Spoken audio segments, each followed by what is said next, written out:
5:07 and call the meeting to order. 501. 5:01? 501, yeah. Oh my God, just way off. No, he just had to reset, right? Yep, thank you for the correction. We'll start. I have more if you need.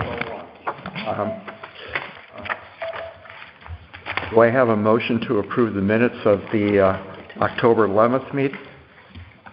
So moved. Second? Second. Mike. And me. Any discussion? Any questions or whatever? I just have to abstain. I wasn't here. Okay. So we vote to adopt. All in favor? Aye. Aye. Opposed? Abstain? Fred? Okay. Public comments.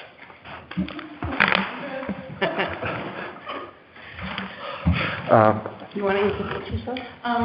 Karen Archer, I'm from Old Line Land Trust. Okay.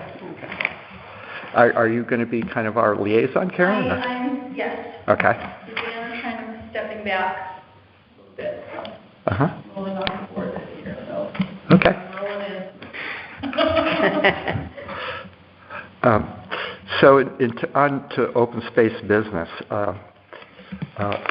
Ann put on the agenda that the terms, we actually have one term that's expiring in January, and that would be Ann's. And Ann has expressed an interest in continuing. And we have a vacancy for a voting member, and we have two vacancies for alternates. And one of the things I'm going to do when the new administration starts is to basically see if I could work with the new Board of Selectmen to see if we can find some folks that can fill that, because we could really use the help. Yeah. And Can also, you review the? pardon? Can you review briefly the term? Like Ann comes up in January, Yeah. and then what the other term endings are, just in terms of projecting. I don't recall exactly what the individual terms are. I know that Ann is the only one whose term is ending this coming January. I believe they're 3-year terms, and So I have 2 more years to go.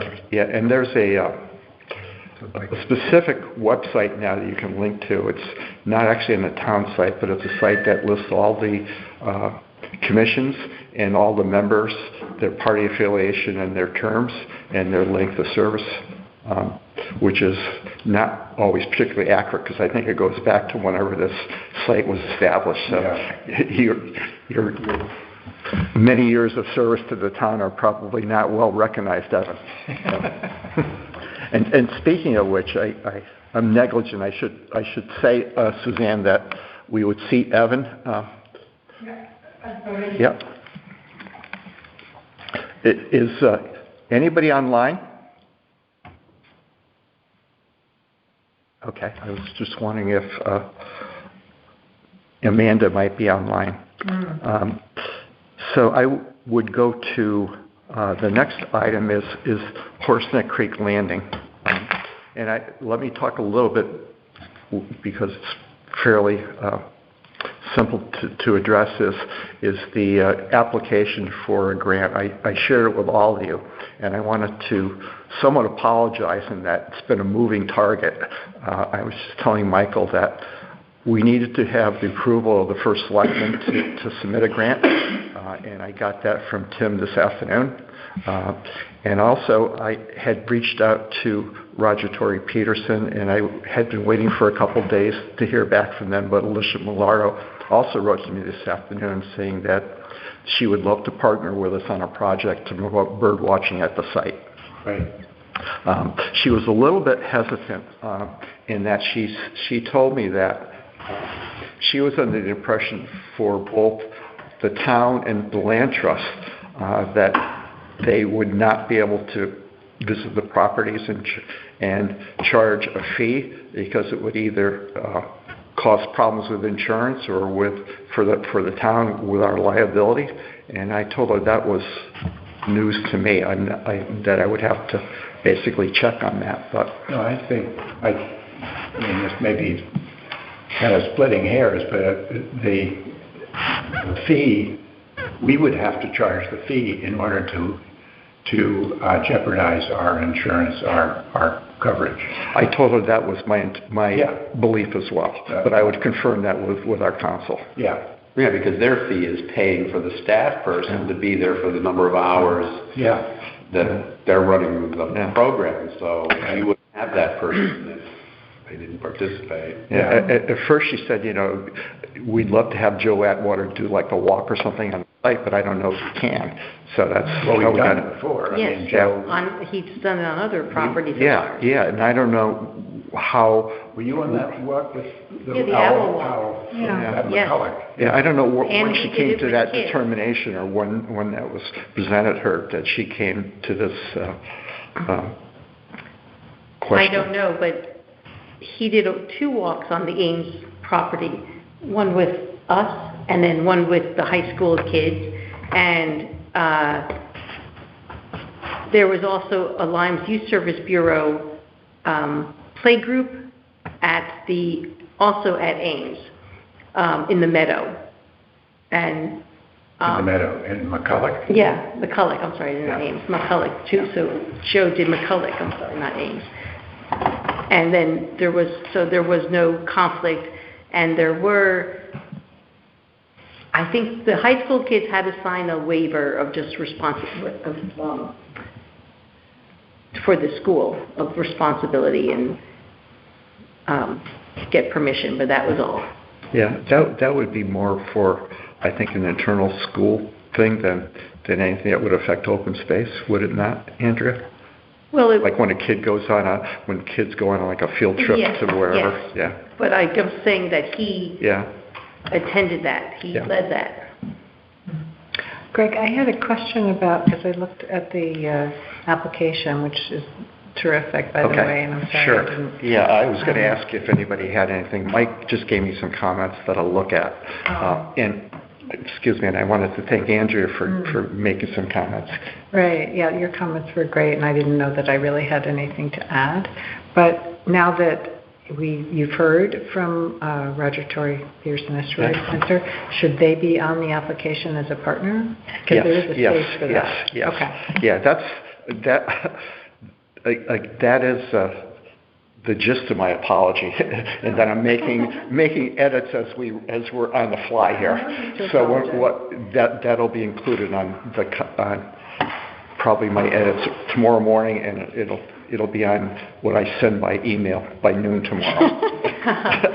And I heard back from Hartford Audubon Society about their mini grants, and I think I sent you that they will be offer them December of this year, but you won't get them until February. But I think still the timing would be fine, but that it... How much are we asking for? And that's up to $1,000, but we could... For Rockfall, how much are we asking? Right, $1,750. Okay. I am under the impression, I'm unsure of what what the request will be, but there was a full house listening to their orientation thing with it. I think at least 12 groups, and they have a $30,000 max. And For Rockfall.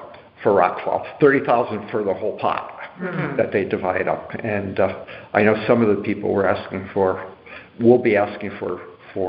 I think the Lion Land Trust is actually looking for an intern to work. So some of their requests could be at least as sizable, if not more sizable than ours. So I'm not how much to ask. And Mike just mentioned to me that he thought that the $500 for a botanist or biologist or someone to look at it may be a bit low. And that might be something that we could consider as part of the Hartford Audubon grant. And also, you had sent a link also to the Connecticut Ornithological Society, if I'm pronouncing that properly. And they have a mini grant program as well, but that's 2024 and I think March, but that would still be within our project time frame. So I think we might ask for a little bit from both of them. I thought that Hartford Audubon was great to work with last time. Yeah, very. Yeah. And the fellow who was on the walk with us for Ames had offered us, just by walking, and he's like a human Merlin, a 4, 5, 6 paragraphs of birds Yes, that yeah. he just heard. Oh, and I'll write it up for you. And he sent that, and there was no botanists or Yeah. naturalists or ornithologists on premises to Yeah. pay for that. And so, Well, one of the 2 signs we used had some images of birds on there, and I wrote to Hartford Audubon and said, you know, do any of your members have like an image of a great blue heron or another bird? And I got some fabulous photographs from them, so that they were really helpful in that regard as well. oh, nice. Right. Well, if you hire some sort of consultant that can get expensive, I was a year or 2 ago talked to a woman who's an ecologist, wetland ecologist, and she was going to charge us $7,800 on the Horseneck Creek Marsh. So, on the botany side of things, maybe anybody from the CT Botany Society, you think they might come out and help us out with that? Would that be a possibility? You're more connected They than I would am. do a field trip there and botanize. Yeah. You know, but the thing is, it's one day. So that I did take Chris Mangle there, just because I was showing him, you know, Ferry Landing, seeing if he was going to want to do the work, and I said, down the road, because Deep's going to come back when the dock application is made, and there's going to be all these blobs there, and we're going to have to do some sort of evaluation like we did at Ferry, Landing. And so, at that time, I didn't know Chris would even consider working for us. But he said he would. He did say, though, that it would be critical to kind of, and he thinks there could be some really unusual salt marsh plants there.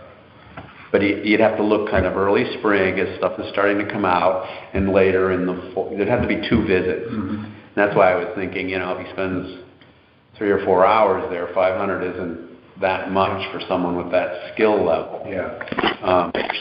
I was actually thinking, so my thoughts on the botanists were primarily to help in putting together some educational material. I don't know if anybody had a chance. I know Andrea had followed the link to the Hard Island Preserve virtual tour and something like that. And for example, we were just hiking McCall the other day, and Wayne Abrahamson was talking about planting something, and Evan said, how about high bush blueberry? Yeah. And that's on Horseneck Creek. We could just put a little tiny sign with a 1, and a virtual thing, and if somebody walks by, and 1 is the blueberry, and this is 2 is something else and something else, more along those lines. And we should talk with more specificity about if interesting or unusual or endangered plants or species or whatever. That's what the purpose would be. Further down the line, Yeah. as part of a real NPD prior to any dock installation. Yeah, there's sort of 2 parts to this. The public, even you can only absorb so many plants. Yes. So it's probably just, 10 or 20. So that would be for your nature walk. But it'd also be good to know if there's anything endangered. Yes. Yeah. Well, and if we're talking about needing to do something for NDDB or whatever, I would think harbor management would kick in for any consulting we have to have done. What about the woman who came to look at Ferry Landing? Right, Chris Vagos. Would she be? I think I've had a couple discussions with her.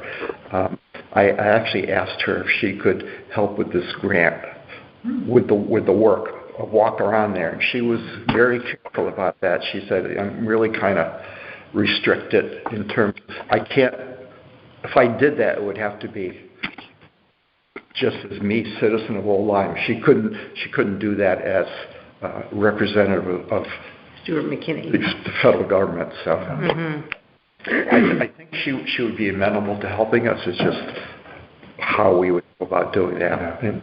One of the things is that I think we do have to be careful with Horse Neck Creek, where they are, as you mentioned, the blobs, the areas that potentially hold rarer species like Saltmar sparrow,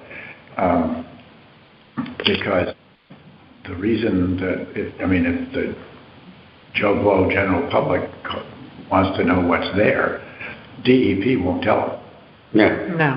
But for fear of collectors. I mean, if there's if we had someplace here with a Muhlenberg's bog turtle, the DEP isn't going to tell you that the bog turtle's there, because there are people who... And there's going to be diamondback terrapin in the river. Yeah. And probably visible, at times, and so they're a threatened species. Mm-hmm.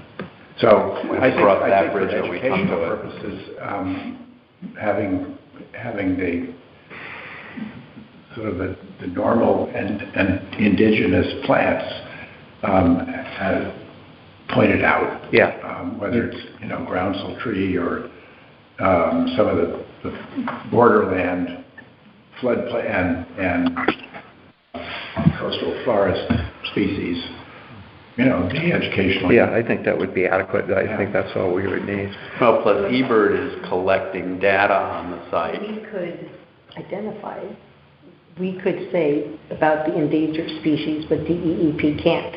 Yeah. That wouldn't put us at risk for anyone being a collector company. Yeah.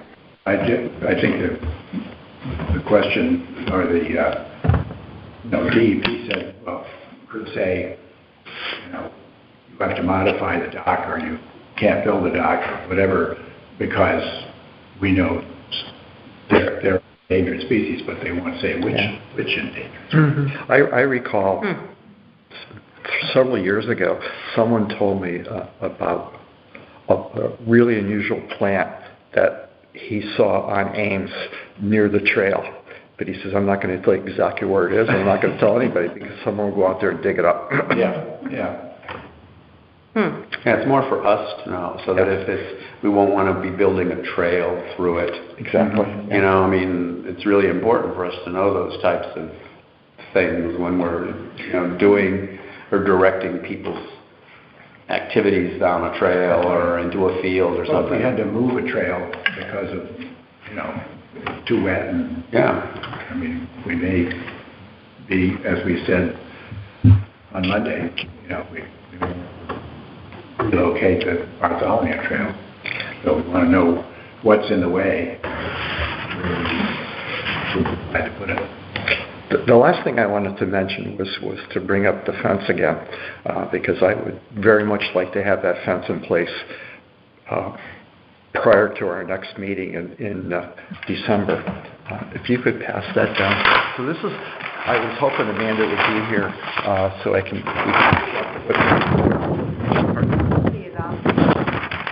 Hi, hello? Is somebody online? I'm online. Oh, hi, Amanda. So on the fence, I wanted to ask you about the placement, slightly modifying the plan that you provided. You have the fence kind of jagging out to the boulder and then angling back in towards your fence line, your property line, correct? Well, that was one option. I thought Evan and I looked at it a couple of weeks ago, and because of the 40-foot right-of-way, if we started it along outside the 40-foot, you're basically at the boulder then. So if you just kind of went behind the boulder and eyeballed and lined it up with the last tree that has the leaving open space property, you could almost do a straight line, and then you would be giving the trees in there room to grow and not having to move it, and less problem with putting the fence in on top of roots. Instead of doing that little jog, you could just make that a straight line, basically. But it's inches, basically, or a foot, So that actually would put more land behind the fence than the. No. There's the boulder, Yes. so it would be there. So yeah, I determined that red line would be Yeah. where she sets the fence, and now she's saying start it here. Oh, Is it? The tree is the one that's indicated on the, I don't know if you have a copy of it. The tree is the one that's indicated on the schematic, Amanda?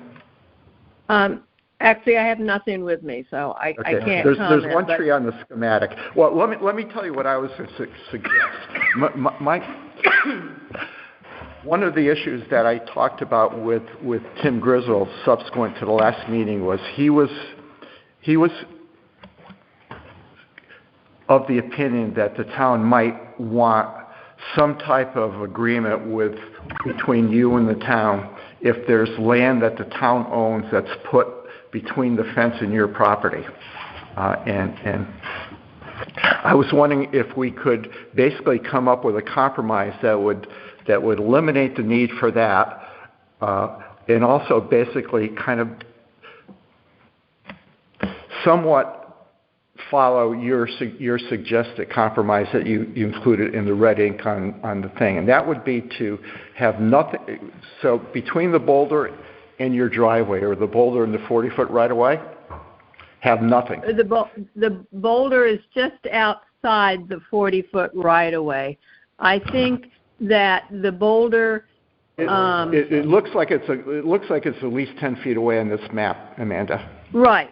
But I was thinking if we started the fence behind the boulder and then went straight, and I think the agreement that you're talking about would be indemnification agreement, and what it basically... I think what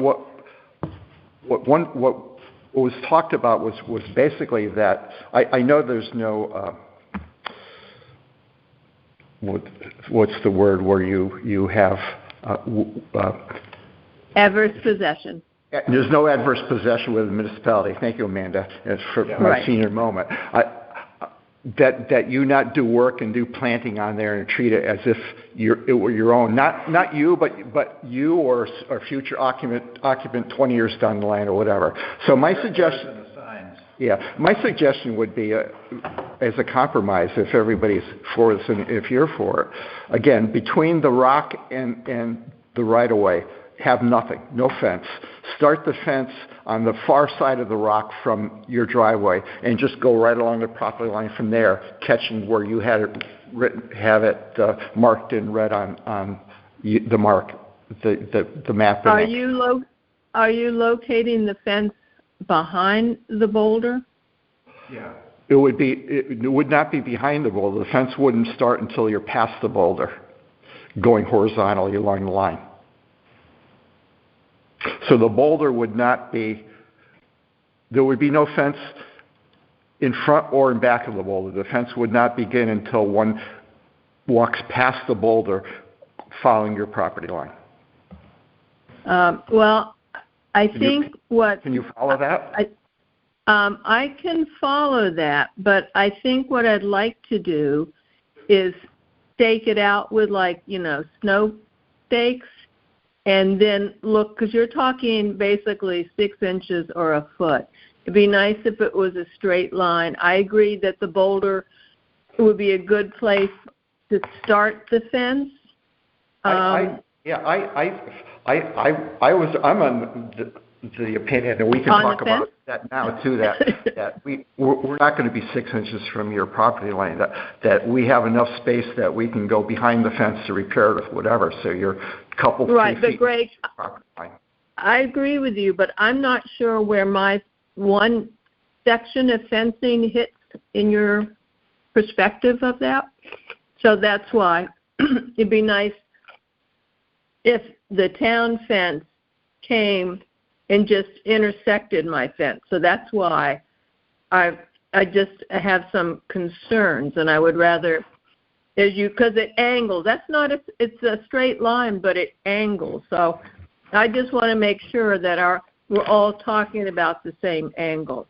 And I do think my thought is an indemnification agreement which spells out all of this, would benefit all of us because, as we know, not everybody reviews the record, and then 5 years or 10 years from now, they might say, what did we say on this? And so a written agreement and possibly recorded would be fine with me because it protects everybody here. Yeah. I would have no issue with that. Does anybody else have any problems with that? No. So I'm not familiar with the indemnification. Yeah, could you tell us, Tim was thinking Basically, of something. an indemnification agreement says that we're going to put a fence up.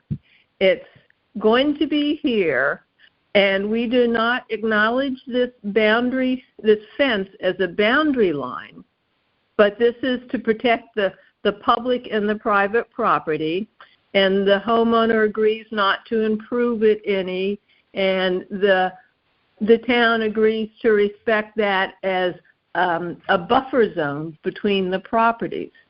And it just spells out what we've been talking about for the last several months.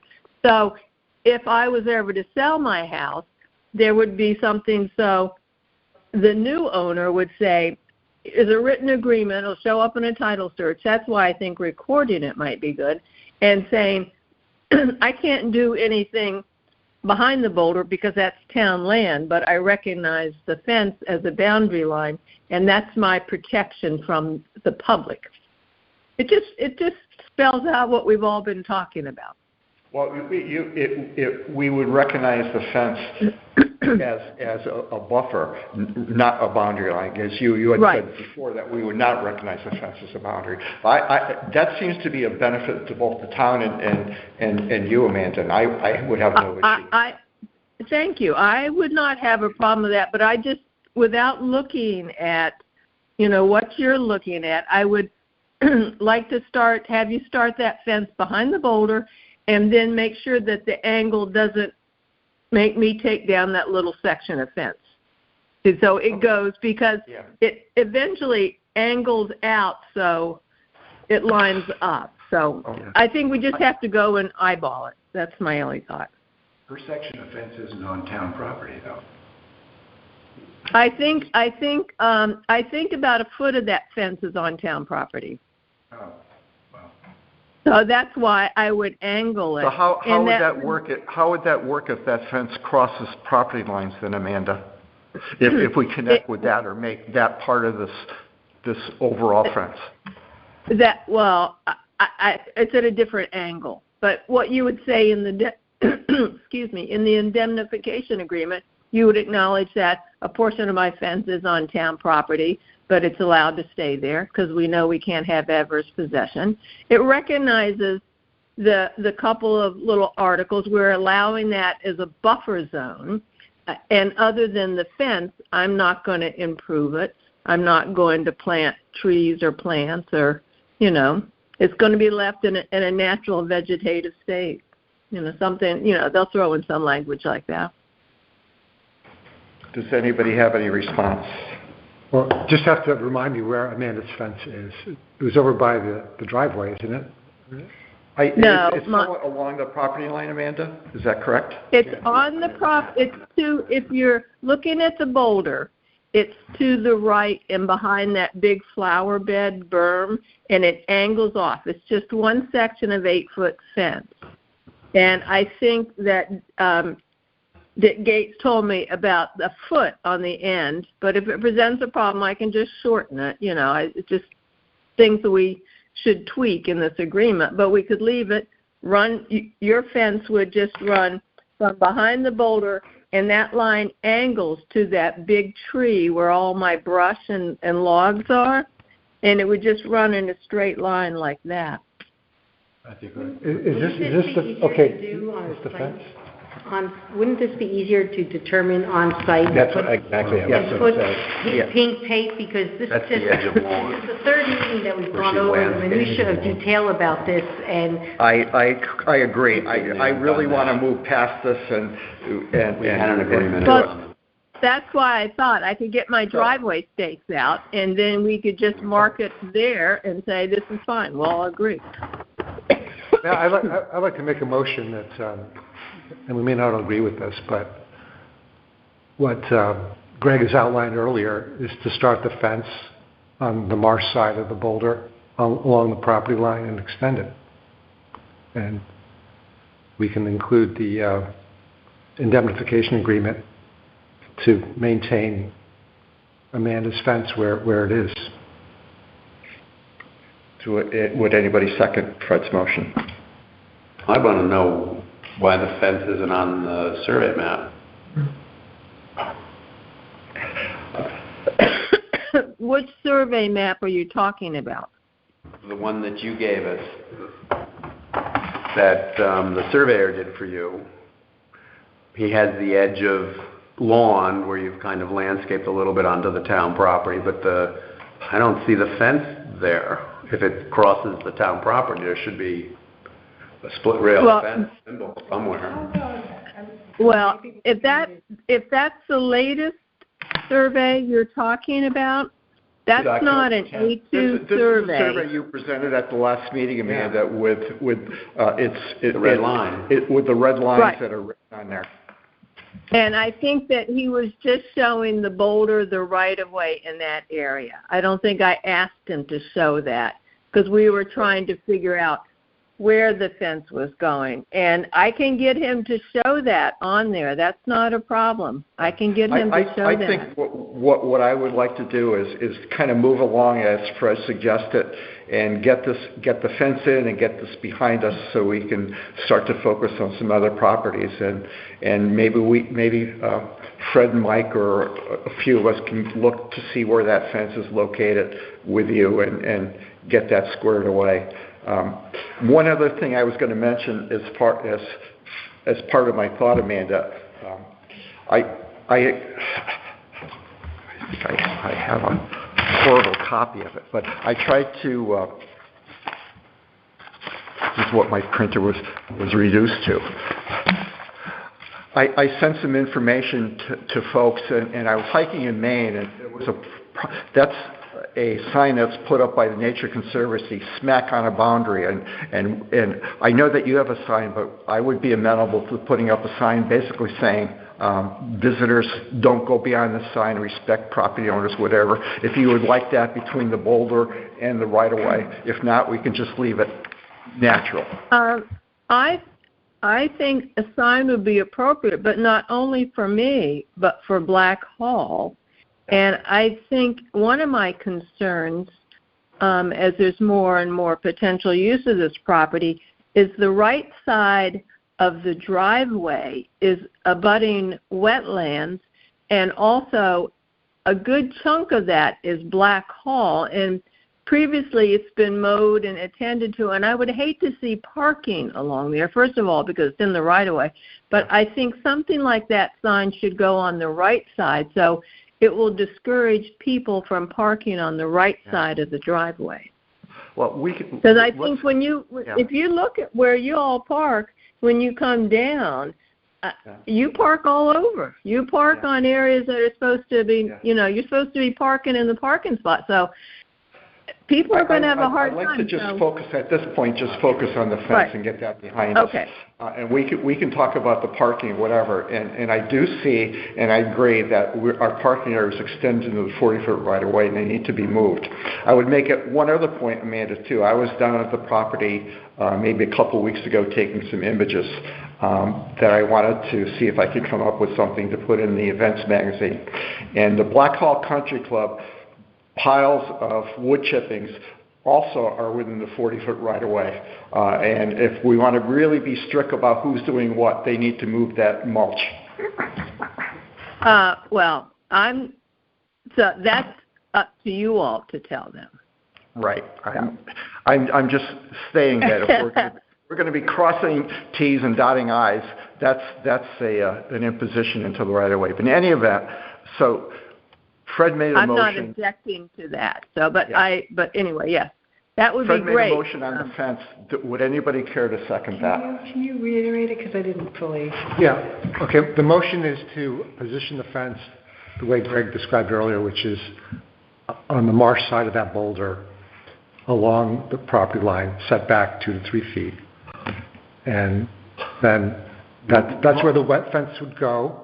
and we would allow for Amanda to keep her fence as it is. Tell me to read this side to these. I'll second. Okay. I really thought that's what the whole idea was. Any other discussion on I that? just want to see where the fence is. Yeah. I'm not going to vote in favor of it until I know where the fence is. I didn't think it was on town property, but Yeah. maybe I'm wrong. I don't even remember. I don't remember. A fence, you know. There's an 8-foot section of fence, is it, Amanda? Don't hold me to it. It's between 6 and 10. I don't know. I didn't put it up. It went up. It's in that neighborhood then. It's not a Yeah. long section of fence. But it's between No, the boulder. it's 2 posts and I think 3 rails. Yeah, it's between the boulder and the drive, on that side of the boulder, on the No, driveway it's side. between the boulder heading towards the marsh. Oh, it is. Because you have the Oh, boulder, you have the ferns, then you have a little piece of fence, and then your line shifts more over to the left because I can walk all of that. And when you walk on the town piece, you can see my berm, and then there's a whole bunch of tree stumps and pieces of wood. That's my property. So I have a I just big... made the motion to try to get moving forward on this because we have a timeline, but Yeah. I understand if Right. you want to take another look to be sure that would make sense, but we have to kind of make some decision here. Yeah, what we did last meeting. Yeah, I Approve thought this boundary as Well, so we talked about going along with this, and we're modifying that general consensus somewhat to avoid, like, do a looping fence around the boulder, so we keep it as straight as possible. Yeah. And I think that we could work out some kind of consideration to incorporate Amanda's fence in there and move on to it. And, with this indemnification, if it straddles the property line, we'll mention that in that indemnification. Yeah, no, that's, Yeah. Then I vote for it. Pardon? Then I second. Okay. Or we just hear- not second, Seconded. I having a will. discussion. All in favor? No, Aye.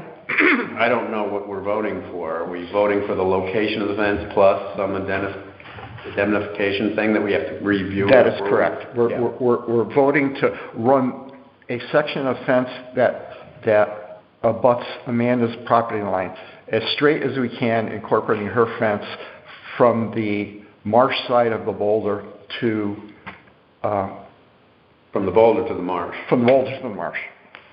Yeah, And then we would review this indemnification that is correct. sometime in the future. yeah. Correct.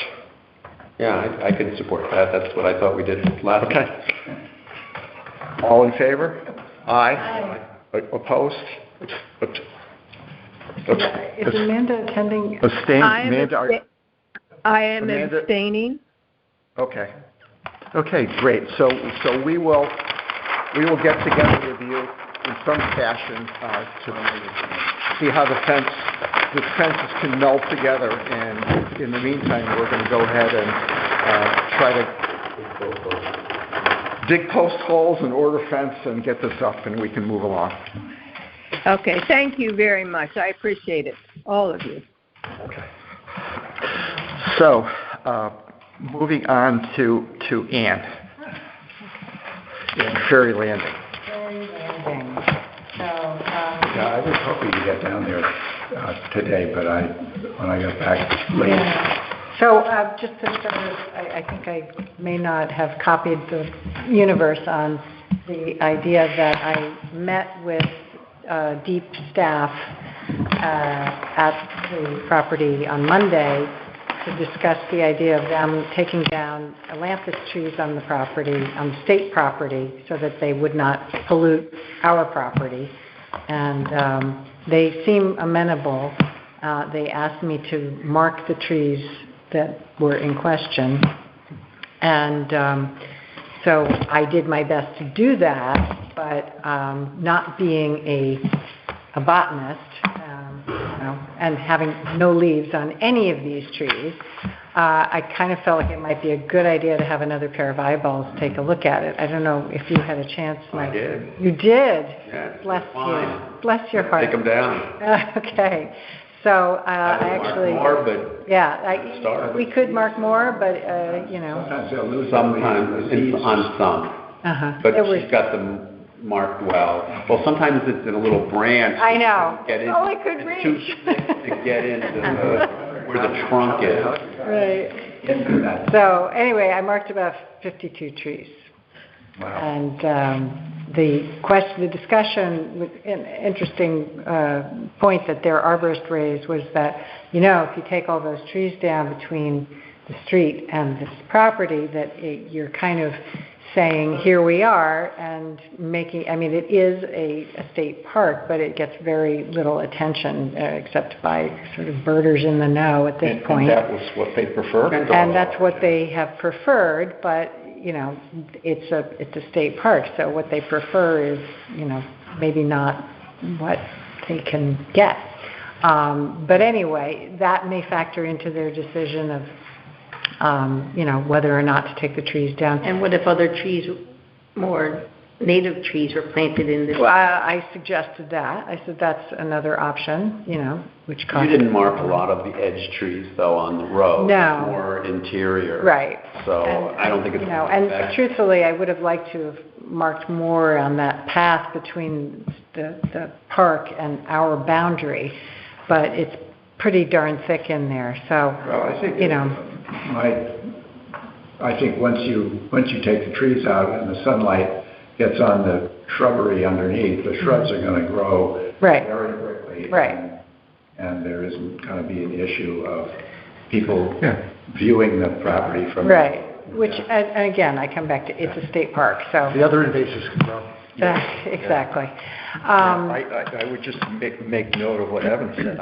I noticed the other day along 95 where the state's been cutting along the highway, how quickly the young growth is shooting up there, same season. Yeah. Some of the stuff's 4 feet high already. Oh, yeah, well, I mean, you get an oak tree that's cut at the base, and then the next thing you know, you've got sprouts, you know, branches coming out, and they've got all that huge root system feeding these little tiny branches, and they just grow like crazy.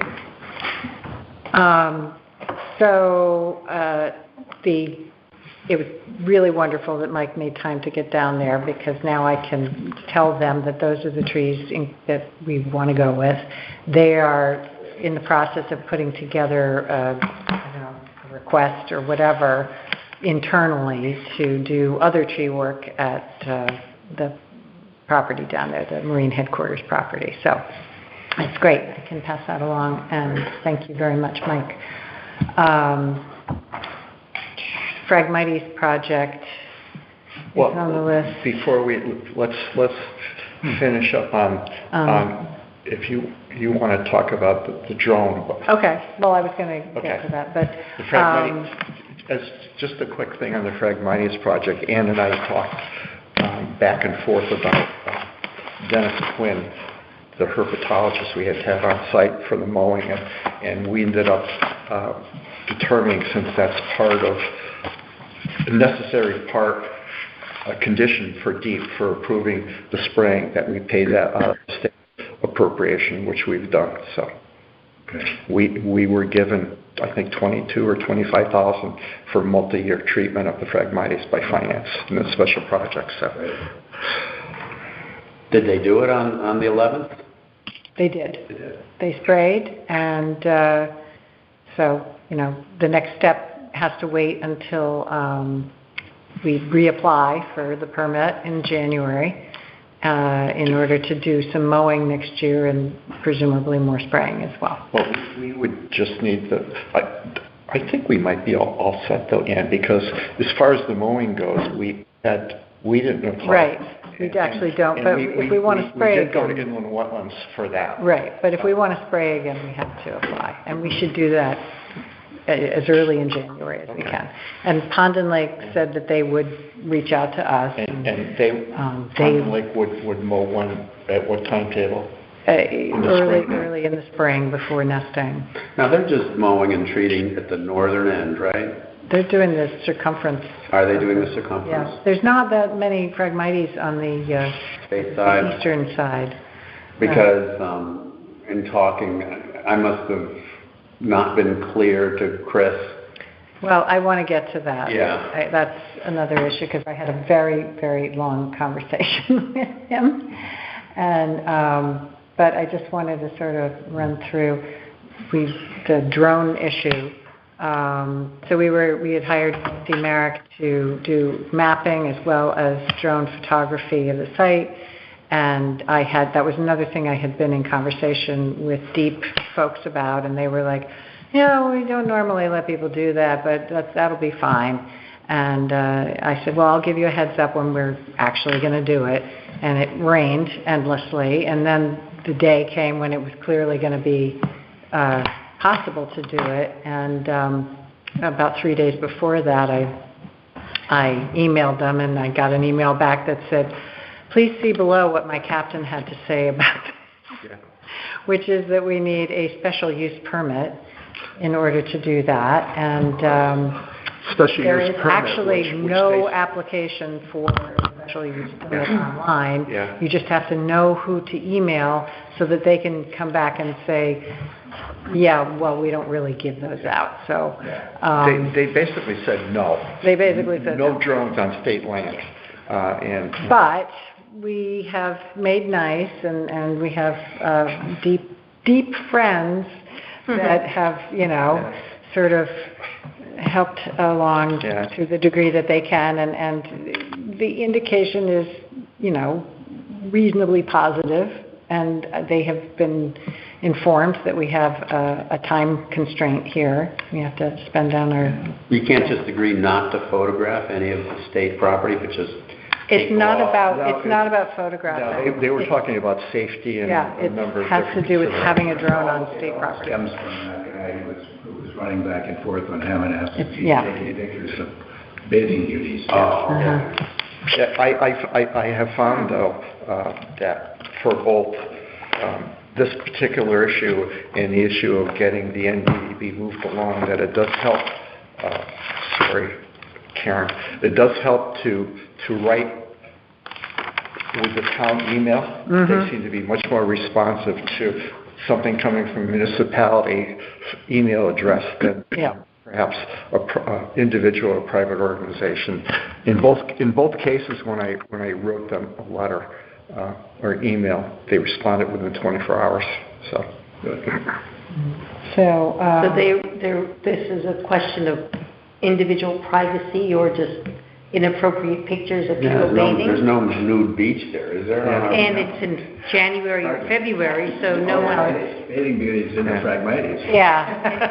Cat frog. Look at that frog. You know what? It was one of those things where they decided it'd be easier to just say no. If you're all interested, I can send you the response that we had from Deep, which basically listed a series of reasons why drone use was verboten. So something I'm missing here, why is the state involved in flying this over? Well, because she needs an open area probably. Yeah, we can't launch Nancy has to launch from an open area, so that would be that little manicured lawn area from Deep. So she would fly a very short distance from Deep property, a very short distance over the land onto town land. Yeah.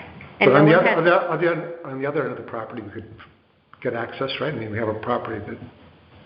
Which one? No, it's At not. the southern end, no, you've got to have a trespass on their parking lot. Well, and it's still state land. Yeah.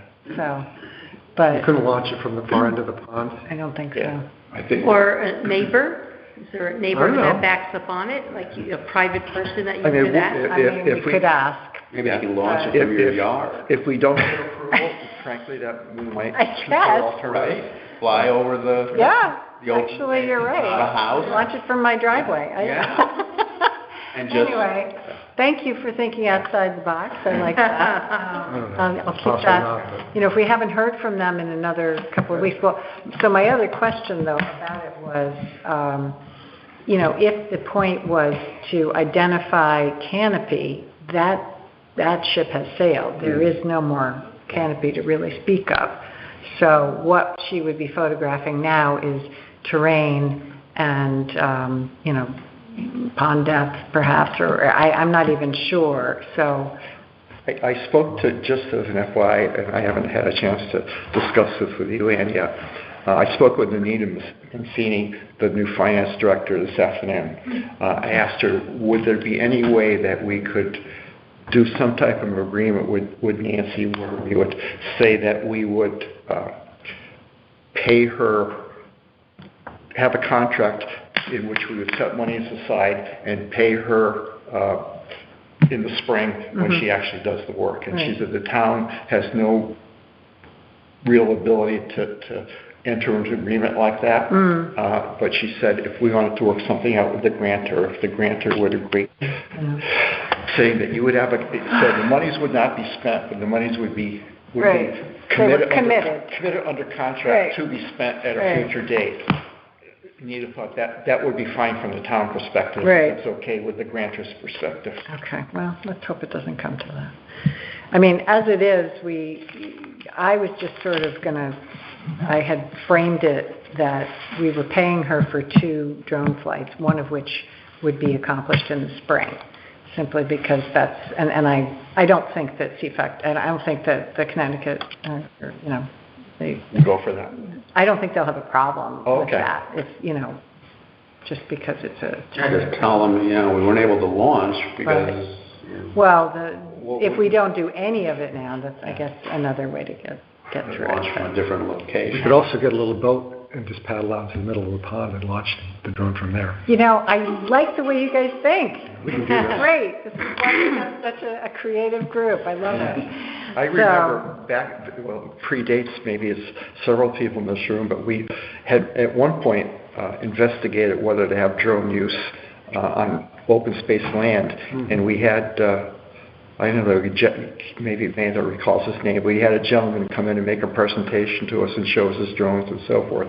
I remember he was telling me that the FAA regulation is that drone always has to be within your eyesight. So she can't fly up above the Phragmites and then down the pond. She's got to have it in her sight the whole time it's in the air. Well, then maybe the boat is a good idea. I think the boat was actually, if she can actually launch it from there. If she's willing, I don't know if she's boaty. I don't know. Well, all right. Whatever. More to be determined. Anyway. Ann, I just had a thought. How about our good friends lot that abuts the pond? Do you think they would be willing to let? Because that's very level and would solve cover the same area. What good friend are you talking about? Your neighbor. Across the street from Marchand? No. That moved a couple of years ago. That owned the piece of the land. Bill and Julie Dunbar? Well, I don't like to mention their names in a public meeting. Oh. All right. But yeah. Need to know what property you're talking about. It's not open enough there. There's too many trees. It's all wooded land. Yeah. Bill and Julie. Well, when we walked down to that second level, it was pretty open. Yeah, I'm not so sure. Okay. Well, I just thought you would know how the land, the topography. Okay. All right. Thanks. Good to explore ideas. Just to talk. Yep.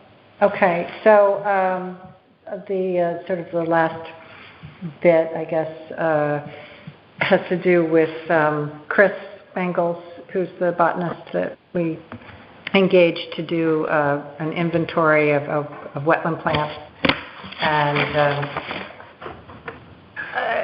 he apparently did some work already and may have identified a plant that he thinks is kind of... Are you using that? Yes. So anyway, there may be a plant of interest on the property, which is great, but he's concerned because he didn't realize that we were actually going to do the Phragmites spraying, and so that was a little perplexing to him, and we had a long discussion about what form his product should take in terms of report or recommendations or what have you. But I don't know if he needs to go back to the property again.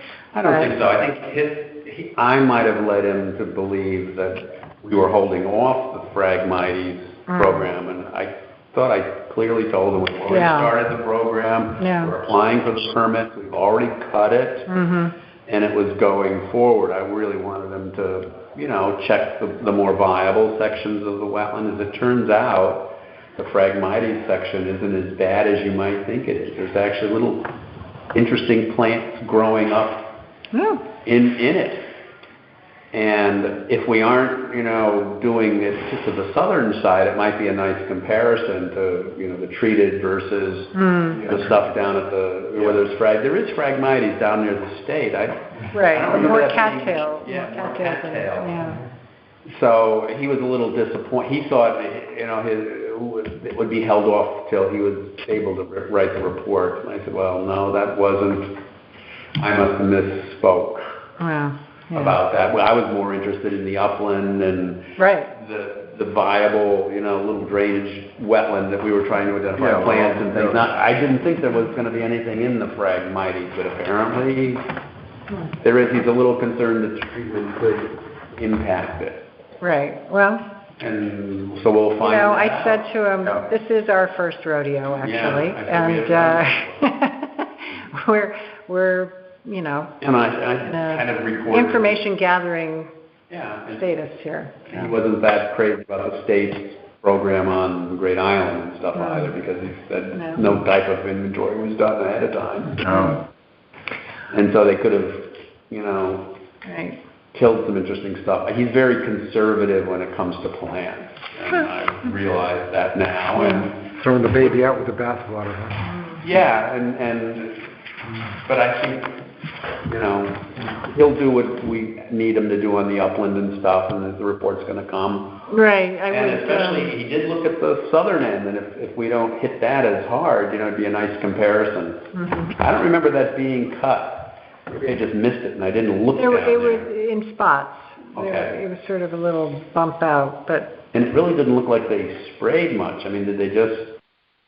They must have drove something in and... They did. Yeah, sprayed so they didn't disturb that much. That was the goal. Yeah. And... It'll be interesting to see how it comes out. Right. So, again, more to come. And he'll be able to come back and look at it as stuff starts to come up. Well, if he's willing, that would be great. He seemed a little frustrated, but I'm hoping he will get us something as well as an invoice before the end of the year. He said the end of November. Excellent. Okay. And then, Paul, hello? Paul, you've got David joining. Hello. Hello. Oh, Mr. Kelsey's on the wire. Hi.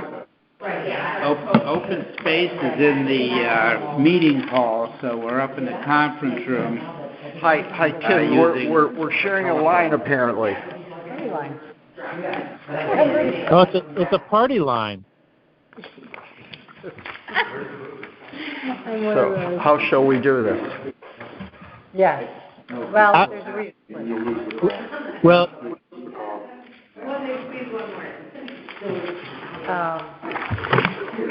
Anyway, Tim, we've got one item. Yeah, I know. All right. Open space is on the same line at the same time. You know what? If open space would indulge us just for 5 minutes, we can dispense with ours. Good. We're going to use this telephone in the conference room, and we can bring. If we could start the meeting, because I guess we have a couple people on the phone. Well, Tim. Hey, Tim. Here's the issue. The same line is being used by open space. So well, we hear you. Yeah, we hear you. We hear you too. Let's just get going. So if we can, here's what I'd like to do. Your meeting? Oh. Do you guys need to record? If you don't need to record, can you do it with a speakerphone? iPhone with a speaker? Cell phone with speaker. We'll work out a different arrangement. Okay. Yeah. Okay, Dave. Hey, Tim. Yeah. Do you want to call me on cell phone? Yes. I can. Yeah. Grub is on the line also. You could all hang Matt up and FaceTime. Matt, are you on the cell? Yeah, I'm on the line as well. Okay. We'll work that Well, we out. have open space on the line also, gentlemen. Oh, good. Well, Yeah, no. I understand that. Here's a quick way to solve this, right? If open space would indulge us for 5 minutes, we've got one item to approve, and We have people on the line, and our meeting needs to be recorded. I know, but it can be recorded, and you guys can just be the audience for our meeting, and then we hang up, and then you guys proceed apace. How about that? Can't you hang up now? Right, but and, then, but your I conference can't on comment cell for open space if you're hogging the line. Well, I'm listening to an open space meeting. No one is hogging the line. Look, we'll hang up, and I'll call Tim. Okay? Thank Sorry. you. Bye. That'll be the easiest. Yeah, that's pretty much ideal. Okay, great. Bye. Okay, that was interesting. Okay then, so I passed out this, for your interest, where we're at with the grant budget, some numbers there. And also in big font, because this might be a sign someday, some text that I'm thinking would be nice to have on the kiosk at the entrance to Ferry Landing. Did I get a copy of that? Maybe that's not that. Okay. So I'd love your feedback in particular on the sign text. Okay. And Can we look at that and send it to you? you at a may later do date? that Okay. in your Well, copious free time at Okay, home. yeah, so let's read it at our convenience. All right. Let me ask you, I sent out some budget materials. Do you know what grant is being referenced there, Ann? That's I was I'll ask Anita if you're not familiar with yeah, that. ARPA grant, that's the American Recovery something. No, there's an open space grant, though. Oh, open space grant expenditures, Q3. You can, I had, what I got from Tracy Or was is it from Chris $3,120. Sign? this is the budget, from the budget report that Anita Mancini just distributed. Does not correlate to the balance Yeah, I'll I ask her what she's referring to there. think we have, so.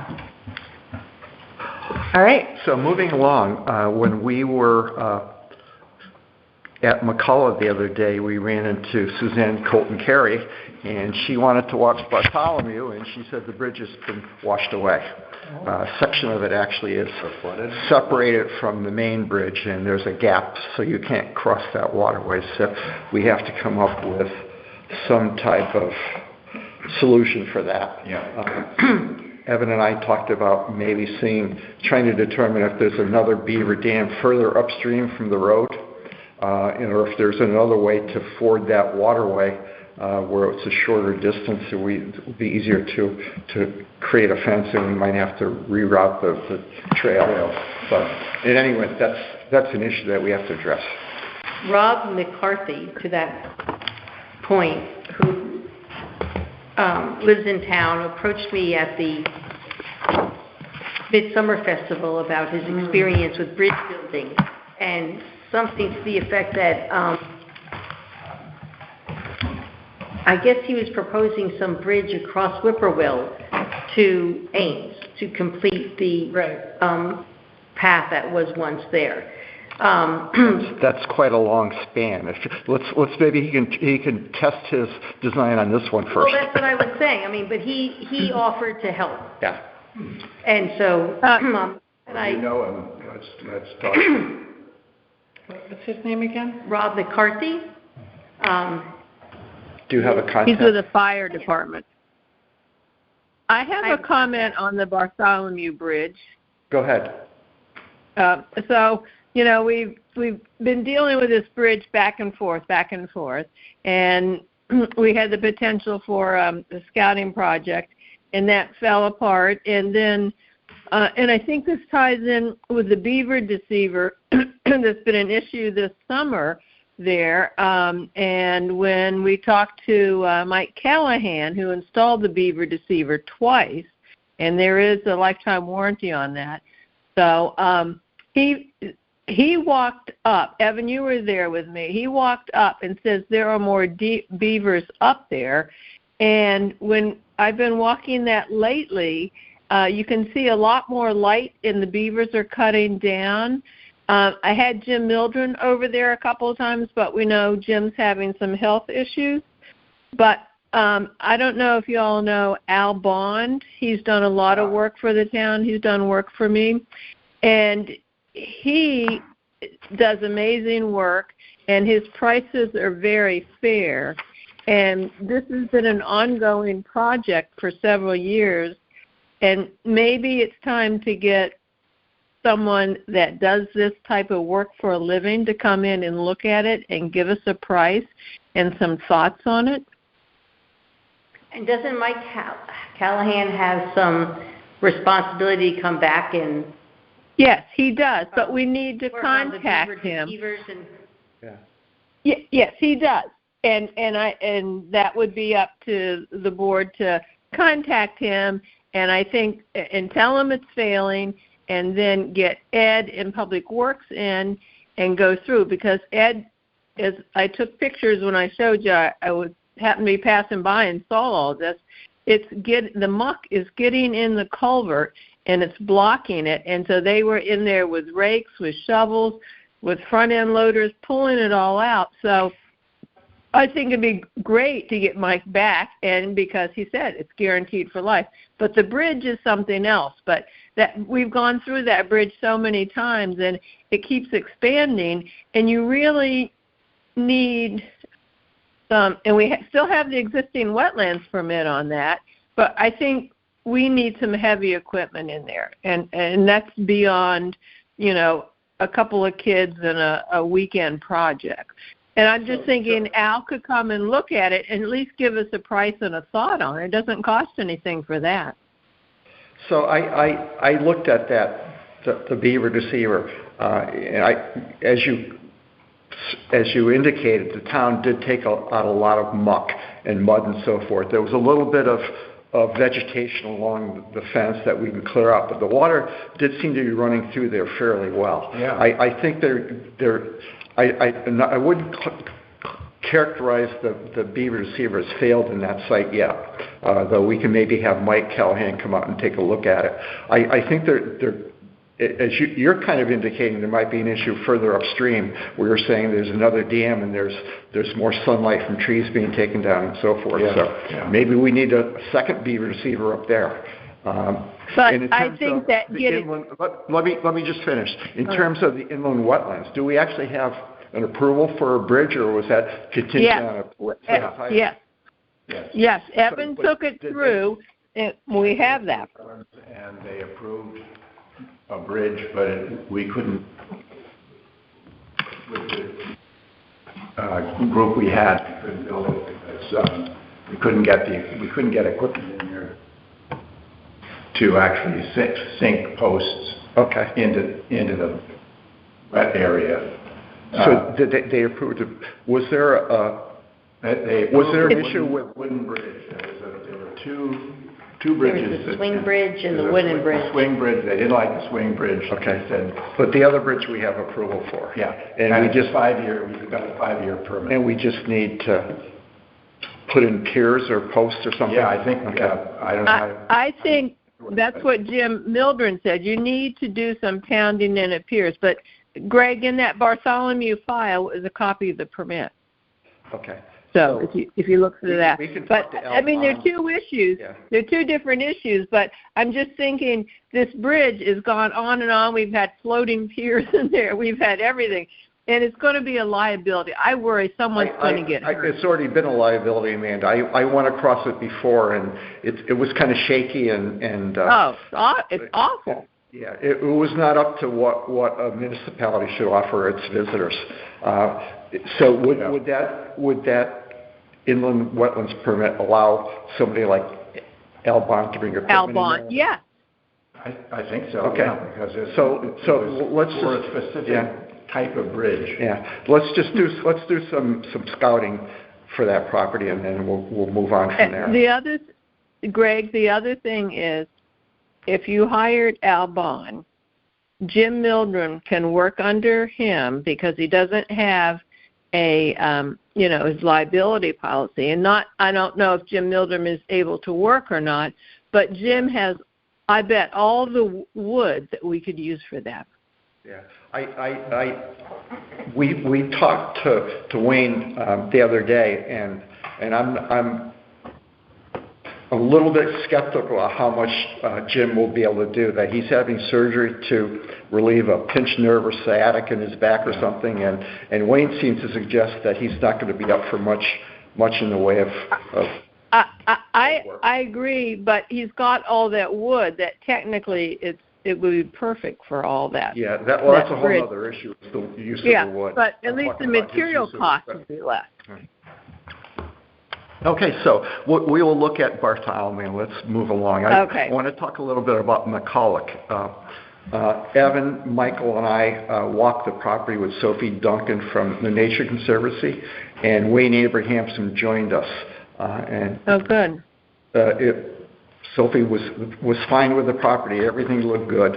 We did take a walk over by the sawmill, and as you suggested, there's a lot of nice lumber over there that we could probably use for bridges and other projects. So it would be nice to have a dialogue with Jim to see under what conditions and costs we might be able to acquire some of that wood for our use.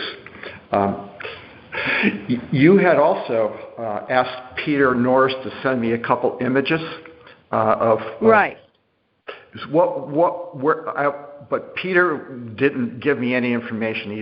He said that you would indicate where they were taken and what they were showing. So can you do that now? Sure. At the last meeting, I brought you an email. Yes, you did. Said that there was trail making under the transmission lines off by the sawmill and just to the right of Rook's Meadow by adjoining property owners. And as you know, if you've walked the property with the Nature Conservancy, under our modification of that conservation easement, we are only allowed to make 3 trails. So my first concern was the people that are in there with ATVs and 4 people carving trails, are they making a new trail? Because that's the concern. We're not allowed to do that. And 2, they don't have our permission to do that. The pictures that I sent you were underneath the transmission line that is hard to say. If the sawmill is on your right, and then there is a big, I think it's 100 or 200 foot utility easement for power lines, and that's under the power lines, and that's where our property connects with Old Lyme Land Trust and runs into the crosstown trail. So they were cutting all through there, and I didn't know if you. Who are they? When you say they, who are they?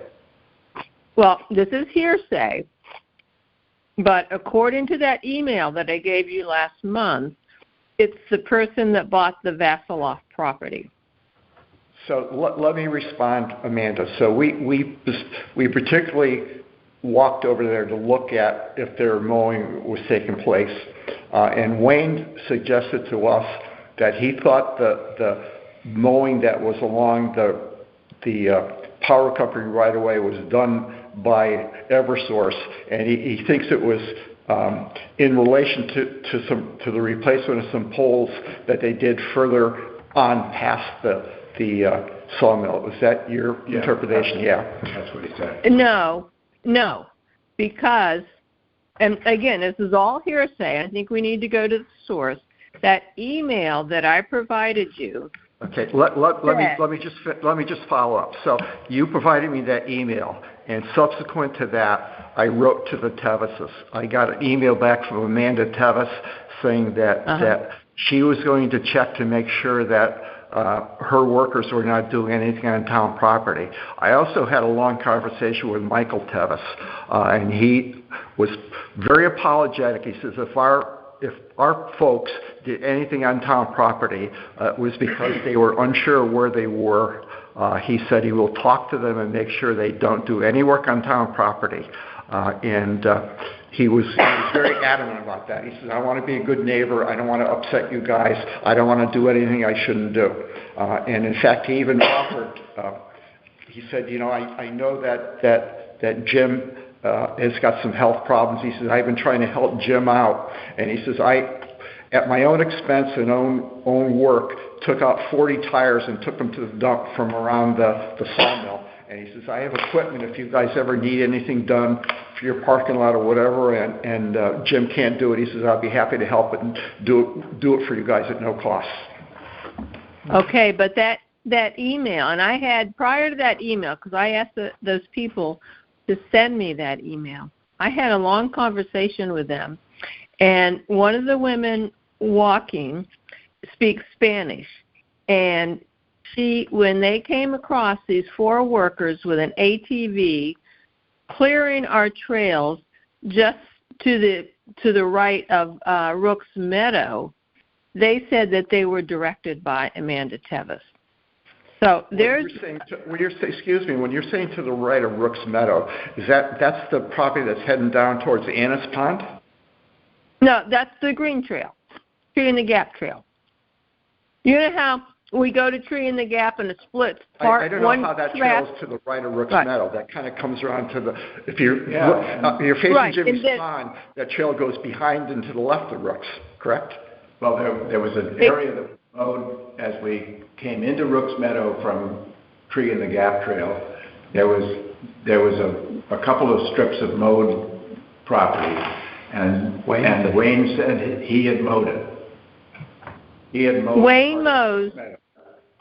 Wayne mows 3 times a year in the meadow. Wayne just mowed. He asked me for permission, and he just ran a mower through there. I'm not talking mowing in the meadow. Yeah. So I'm talking if you take the upper trail that doesn't go through the meadow and the meadow trail merge, and then you're going. So that was the trail. First of all, there's ATV, and there's a big sign, no ATV. And they were out there mowing. And they said, we don't speak English. And the woman that was there says, I speak Spanish. And so she spoke with them, and they said, Amanda says we're to clear this. And they clarified it, that it was Amanda Tevis, not Amanda Blair. So they said, yes, we're to clear all this stuff. So regardless of that, my response to Amanda would be that I did speak to Mr. Tevis, and he assured us that he will make sure his folks stay off of open space in the future. And he said, if there's a problem, give me a call back and I'll address it right away. So I would say, I would consider this to kind of be a closed issue. And I specifically asked Wayne also when we were walking, I said, Wayne, do you see any signs that Tevis has been working on open space trails or taking horses on open space trails or anything? And he said no. So I would say that it's an issue that was brought to our attention. We investigated it, and let's move on. Okay, just an afterthought. I would contact Anna Holland and ask her. And two, I was going to say, I don't want to beat a dead horse, but I don't want to say that in regards to Mr. Tevis and his hobby, but I don't really see any reason why. I think it's a done issue. If we hear further activity from this point forward, then we'll address it again. But I think we've kind of looked at it. Okay, may I add one more comment? Go ahead. Under the purchase agreement, we gave a 99-year lease to the Vasiloff family for a horse trail underneath the power line. So when they were clearing, somebody was clearing under the power lines. I don't know if it's what they say, it was the power company, or if it was them enforcing their trail. But whoever it is, and CL&P or the Tevis need to give open space notification. and CL&P notifies some department in the town of Old Lyme, and so we never know when any of our properties are being hacked by the Eversource. So I hope you would clear that up. But two, I would just say Tevis knows he has a 99-year lease on that property. I would just say if you plan on using it or doing anything, that you would tell us so we're aware of it. Yeah. Just one last comment before we move on with Okay. Mr. Tevis. He told me that he has been working very closely with Anna on trying to come up with trails that he can use on her property. So if he's doing something untoward, she has the ability to let us know whatever. So I at this point, that's a good point about Eversource. I will see if I can find out if in fact they've been doing some mowing up there, or if they're going to be doing any work on the right-of-ways that involve open space. And on the conservation easement with the Nature Conservancy, they already use no chemicals. They usually use no chemicals. So that's another thing. Did Tevis say he was going to pursue horseback riding on open space? He did not. Okay, I'm just curious. Okay, thank you. He did not. He said he was working to make trails with Anna on her property. Okay. So okay. Continuing thank you. on McCulloch, Wayne suggested that there would be a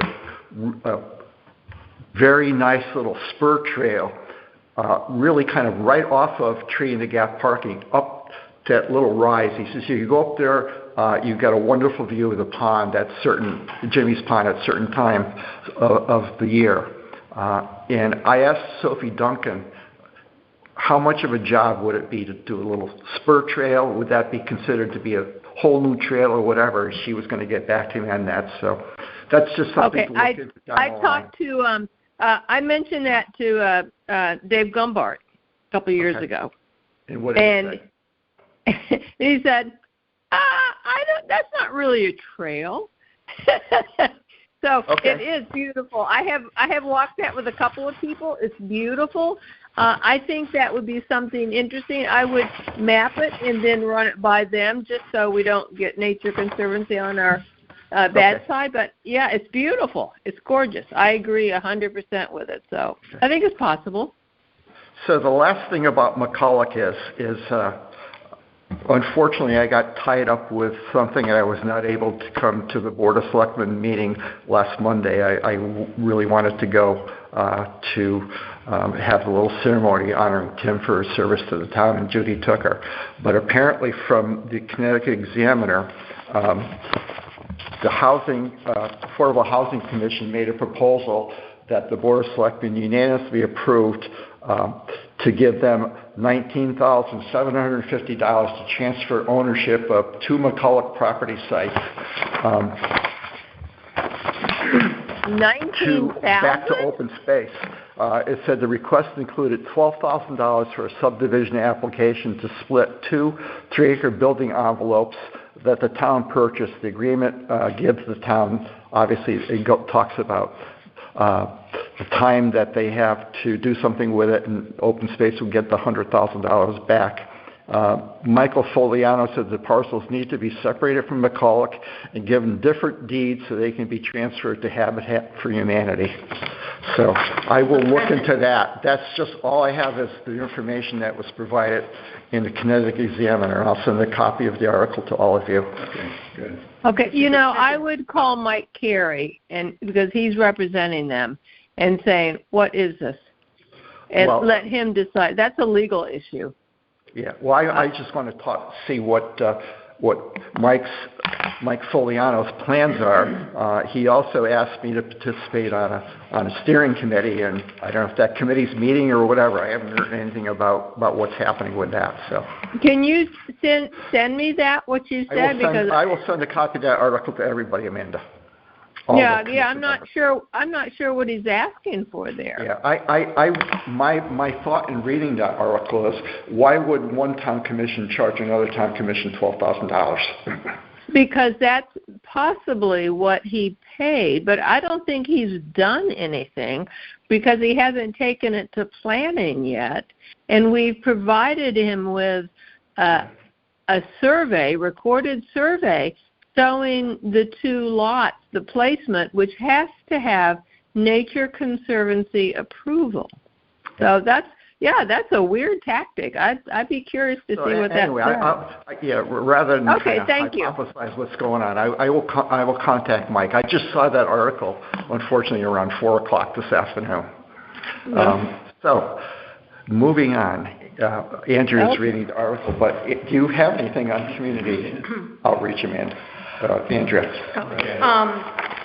Thank you. Yes, well, I don't know if it kind of blends into the stewardship thing, but I just have questions about the follow-up of the signage around the oak tree. I think we were last waiting for estimates and discussion. Yeah, I had a discussion with John Parker, who was runs Yankee Tree.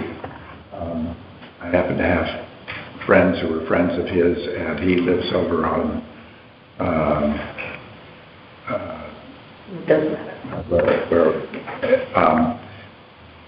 But he said, we talked about, the risk of limbs dropping, and he said, well, oaks generally don't drop entire limbs. They drop them piece by piece, so the tree eventually comes in. And he said, we're asked to do risk assessment all the time, and he said, you're out there, there are people there maybe at most 5% of the time, and usually they're not going to be there in bad weather, which is when most of the falling is going to come. So if you move the trail and put some signs up saying, please don't stand under the tree, he said, that's what I would do. Yeah, so I think that's what I think that's the appropriate point. I had asked Fred to take a look at it too, and Fred brought up a good point, is that the tree unfortunately has passed, and just in terms of perception, we certainly want to protect the public, but when we start spending a lot of money on a dead tree, with all the other activities that we have to do and jobs, that's going to be a difficult expense to really justify. So we can reroute the trail so it doesn't go under the tree and put up the signs. Yeah. So the route that the path you'd have to reroute is the one that comes from you're facing the tree, and it goes. And it's the one on the right. Yeah, correct. So there's would have to go the out, highway, between the tree and the right, highway. so it would have to go out further onto the right to come around. There's like a little island of brush and a rock, and to go around the right of that would take you out from underneath all the branches. So it's really a relatively short rerouting of the trail, and I think you're just getting the trail out from anywhere near the what was the old drip line of the tree. So if that is something that could be managed with us and bring in some students from the high school. Absolutely. The advisor actually saw Gary Gregory, who saw me at the polls, who said that she's just really keen to do something that's not too heavy lifting. I mean, it was a very brief conversation. I would speak with her directly. But if this is something that we want to do, then we should put it on the calendar, even if it's a February, March date, or if it's going to be April. But I would like to have that done sooner than later, and we've had that beautiful sign that you acquired for us. I know. Get that up too. And Mike can talk about that briefly. We need to get Mr. D'Amico on the job, and maybe he and Peter can work on that. So today's November 8th. Yep. Thanksgiving is basically 2 weeks away. I don't know if we're looking at the weekend of the 18th. Well, we've got a bigger project that we're going to be focused on in November. So this won't take place sooner than later, which is okay. Yeah. But that's why I think, Well, a lot depends on what happens. If you're gonna relocate the trail, that affects where you put the sign. Yeah. It shouldn't really affect where you're going to put the sign. I would I think think the that. sign would go closer to Yeah. the sign or the bench. Yeah. I think the sign would be appropriate, kind of closer to the bench. The sign that I think we need to get up as soon as we can is the stay out from under the tree, the warning sign. I think Peter Norris and I looked at that, and he felt that he could do that in a few hours, and maybe with the other land stewards. The other thing I just would mention, being in the legal field, is I think you ought to keep documentation of this. So in the future, in case something came up, you could say we discussed it and we moved the thing, so you'd have those records available. It's in our minutes. I think that should cover that. Even if it's a simple cedar post and you put and it would be out maybe 10 feet from the tree. I think there's a rock actually in front of the tree. Yeah. A big you could stand on. There's also an old I've got the kiosk post. there That's the that we sign. probably should take out because you don't want anybody coming up and looking to see Right. what's on there, and that brings them closer to the tree. To the tree. That's why I think it'd be helpful to get a little bit of guidance as to where the new trail is gonna go, where you wanna put the sign. Yeah. I've got the post, so. We can go Well, out. even if it's a cedar post, if you want it up sooner than later, I would suggest there's a rock, I think, pretty much that you could stand on right in front of the bench. You put a cedar post, you dig a 3-foot hole, you hammer it up, and it's 2 foot. dig it 2 to 3 feet, whatever. It's done in 20, 30 minutes, and it's a post that you could, it's not going to be cemented in, that if you need to, you kick it around and you move it. I mean, if you really want this up sooner than later, you're looking at 30 minutes. Yes, I would. We can. And the trail will be easy to do. Peter and I looked at it. It's a matter of cutting some minor trees and rerouting it a couple of feet. So, we can take a look at it. I think I agree with Andrew. The sign is a really simple thing, and let's put that as a priority. And you have 2 stewards, so it doesn't really require a party. So I would ask the stewards to do this. I would defer. I mean, I'm happy to reach out, but you're the steward captain, so. I think you have the sign. I have the sign, I have the post. And you have the post. Do you have anything else? No. Okay, moving on to planning. We have in our midst one of the newer members of the Planning Commission. The current Planning Commission is going to have... congratulations. I didn't see it in the paper. So did you get elected? Michael got elected to planning, and now, how about Denise? His wife Denise was elected to zoning. All right, congratulations to both of you. Thank you for giving me the update. My power couple. And you heard about the Board of Selectmen, or not? Oh yeah, I looked at that first thing, 3:00 in the morning. I'm checking that one. I'm happy.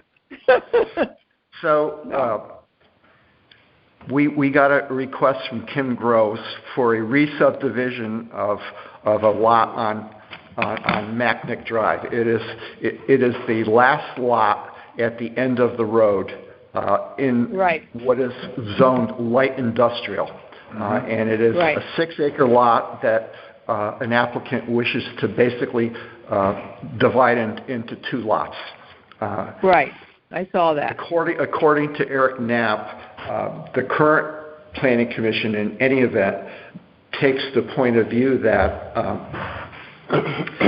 if there was a subdivision, that subdivision, when it's going through the approval process, is a point at which the town can consider whether there would be land dedicated to open space or not. And this is a subdivision, in effect, of a subdivision. And a re-subdivision. A re-subdivision, they would view that as taking a second bite at the apple. And Eric told me he is, and there's been a waiver filed for. Of course, it's Macnick. No, it's not. It's another applicant. I think they may have sold the land, Amanda. So in any event, Eric said the waiver will be approved, and it would be my recommendation that we basically not go ahead with the waiver being accepted. And I was going to add onto the correspondence to the Planning Commission that this property abuts Hatchett's Hill by the Land Trust, and it abuts a homeowners association open space property as well, and that any future plans consider carefully that neither of these properties be adversely affected by development. I think that's great. My only thought is, because this is very similar, although different zone, but it's very similar to what Steve Ames has been doing on those lots we looked at, subdivision, re-subdivision, make it into two, making it to one. And you don't get to another bite of the apple. However, I would ask Eric Knapp to pull the first application of the subdivision to make sure that open space was given something. If the town waived open space back then, it doesn't really matter to me what the determination was. It's the fact that the town had an opportunity at that time to do something. Okay, but Greg, I would just put it in your letter to tell them you've taken 2 bites of the apple. We waived it the first time, and we waived it the second time. It's bound by open space from the homeowners association and the land trust. And it would be nice if they would extend a hand to those groups, just to let them know that you've covered all the bases, because it's all politicking. I would like to see the first application and I think that the Old Lyme Land Trust got that piece, because I remember, Evan, do you remember we looked at that piece with Diana, who was chair, and we said it's all wetlands, and I think that was the open space that came. I just want to verify that was. I think that was, who was the owner? Was it Ely? I don't know, but I would do a little more research on it, and if I was there, I would do it for you. I'm just not, available to, but I can, before you write that letter, I just think you should have all the facts so you could say, if they're trying to pull one over on you, if you say, I know that you gave open space in the first, and we thank you and we appreciate, and we're not asking for more. But I just want to make sure that they gave open space in the first.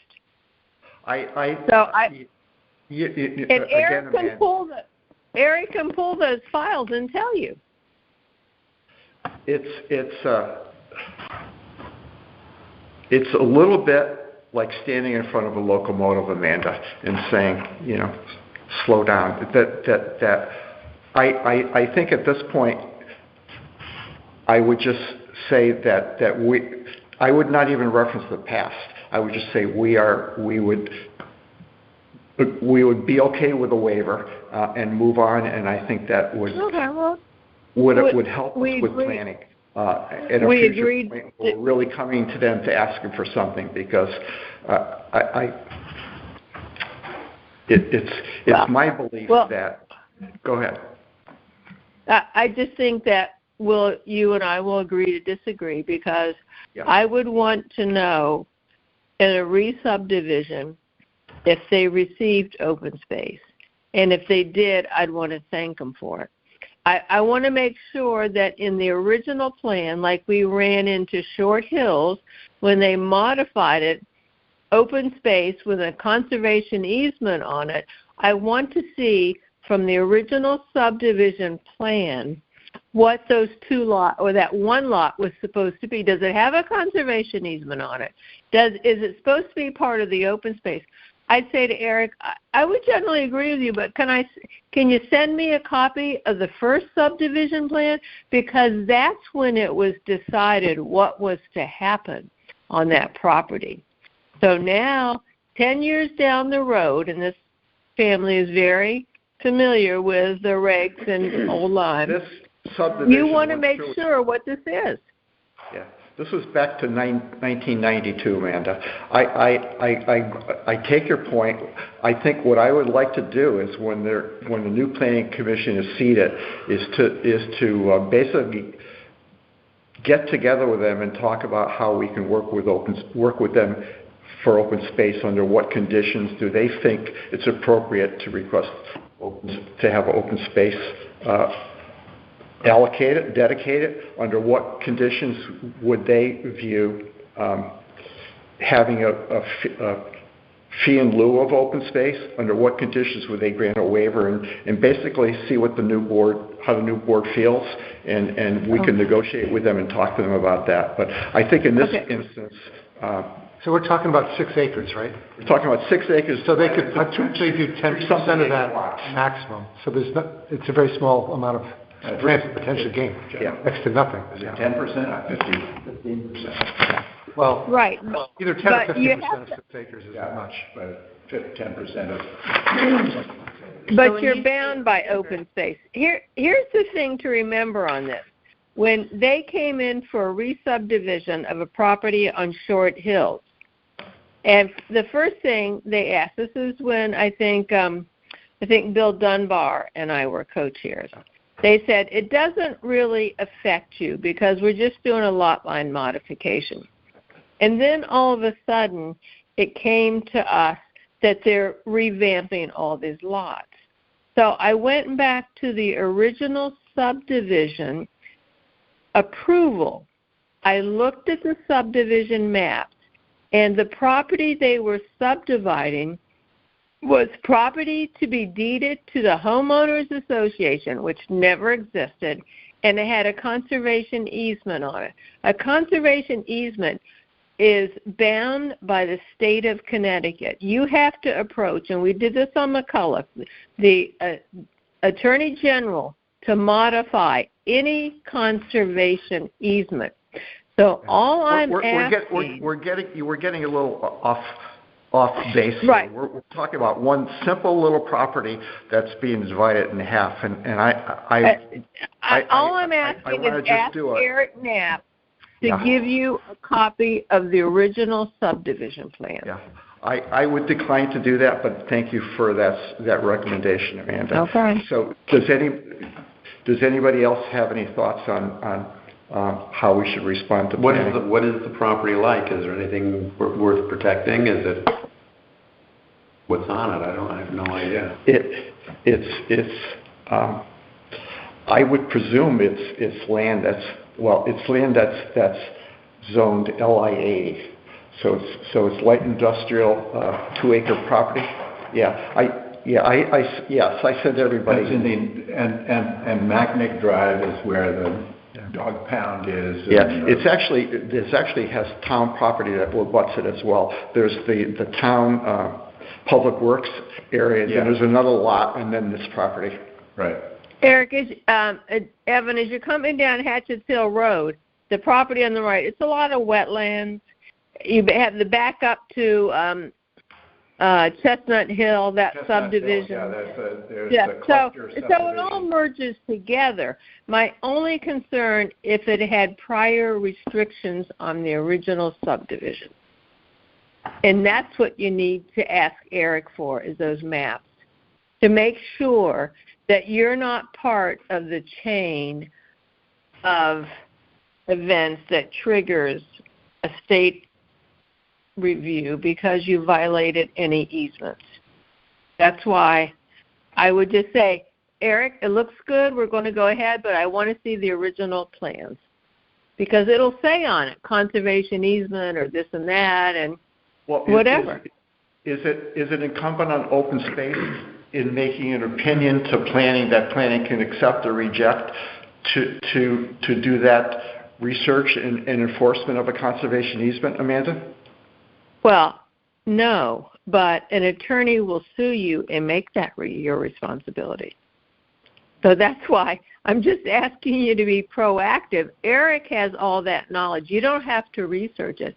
All you're saying is, and Kim Groves has it, a copy of the original approved subdivision plans, because it will tell you what was on there originally, if there were any encumbrances, encroachments, anything that you need to be aware of, because that's an active homeowners association. They've sued before, those people, Kellogg and all of those, and I would just say you don't want to be looped in to something.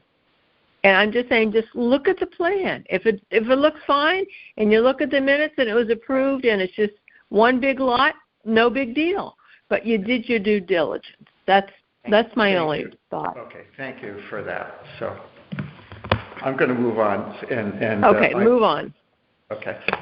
Michael, do you want to talk about stewardship, or are we all set? I haven't really done much with stewardship just because of my travel schedule in October, but I'm planning to meet with them with the new sequence, and I'm going to have kind of a form they can fill out monthly that gives us more information on where they've actually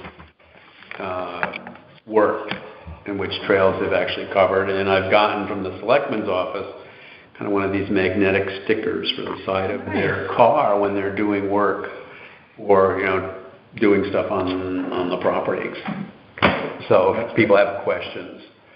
Yeah. Terrific. What are the magnetic stickers for?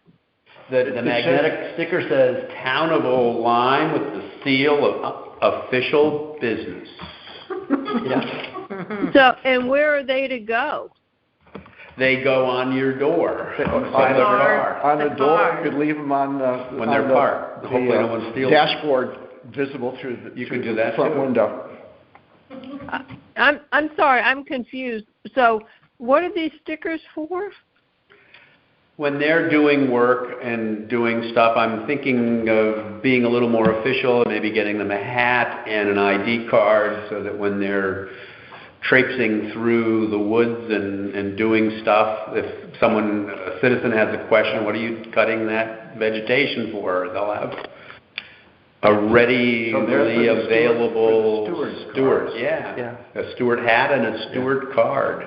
I think it's a great idea. When they're parked in Tree in the Gap or whatever, and they're walking McCulloch, nobody's going to wonder why is that car there. But when we start to get into other inspections, like the new little bit of public space we had in that new button ball property that Regan is developing, and if they park on the roadway and walk in there, and your homeowner is next to them, who are you? Yeah. Hey, this is why I'm here. Oh, no, I think it's a great idea. I just couldn't figure out what you were talking about with the sticker. And speaking of the Reagan property... sticker for your door of the car, and it just says you're on official town business.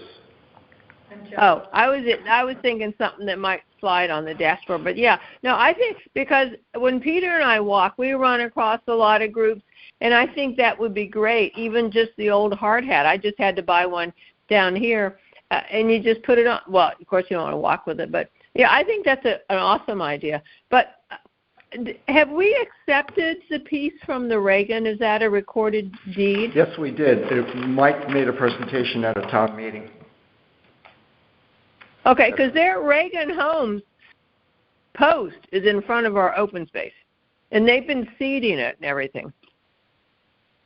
Okay. Oh. Okay. Well, they can at least move their sign. Maybe we could put Town of Old Lyme open spaces on there. Otherwise, they'll sell the lot. So we are actually coming up to 7 o'clock. Is there any other business that folks we want to bring up? Sure, we conclude the meeting. I have one comment. I see. Okay. I just want to thank you all. I know it's been a difficult period, and I thank you for your guidance and support in this matter. Thank you. You're welcome. That's it. Do I hear a motion to conclude the meeting? Would somebody like to sum? I will move that we adjourn. Second it. All in favor? Aye. I have. What time do you have? 6:50. Great. Okay. Thank you.